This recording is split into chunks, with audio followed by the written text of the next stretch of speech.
Making a great first impression might be a little harder than you might think. So let's get right into it and start talking about what makes a great first impression. Now, you've heard the saying, you only get one shot at a first impression. I can't stress how true that is. If you're going to climb that ladder to success, there's some things you need to know about first impressions. First is the way you look.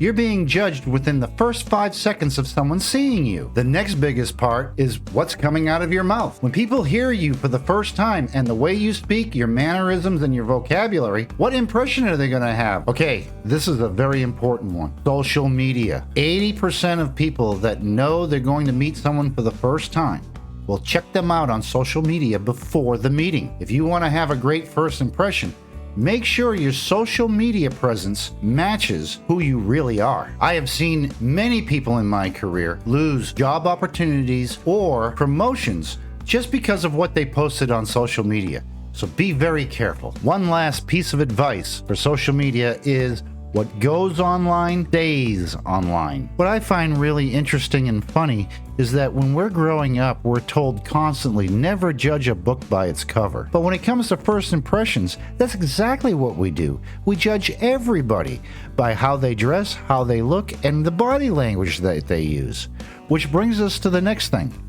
Body language. Okay, stay with me here. We're basically on stage when we're meeting for the first time. If you're trying to make a great first impression, understand that the average human has about 4 square feet around them in which to operate in. This is our stage. This is where we promote ourselves visually. Now, you got the great looks, you've got the great speech, but now your body language comes into play. If I were you, I would Google a lot about body language and its effect on people. We're not going to go through that today on this video because that's a whole nother subject.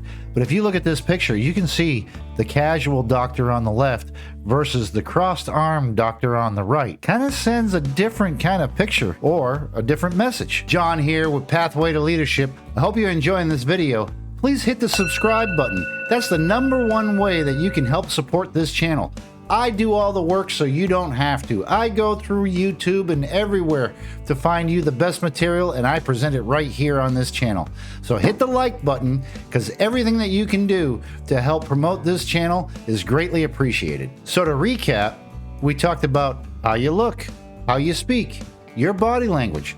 Let's move on to how do we put it all together. The best approach for this is to reverse engineer what a first impression is. Ask yourself, what is the lasting first impression I want the other person to have? Once you decided what this looks like in your mind's eye, dress for the impression, speak the part, ensure your body language matches what your desire for your first impression to be. Again, this is about practice. Practice at home. Practice with yourself. A great suggestion would be to videotape yourself. Have friends or family, people that you're close to. Take a video of you dressed up for the position or the promotion, or ask you some off-the-wall questions and see how you respond. Play that back to yourself and look at it and critique yourself. Practice.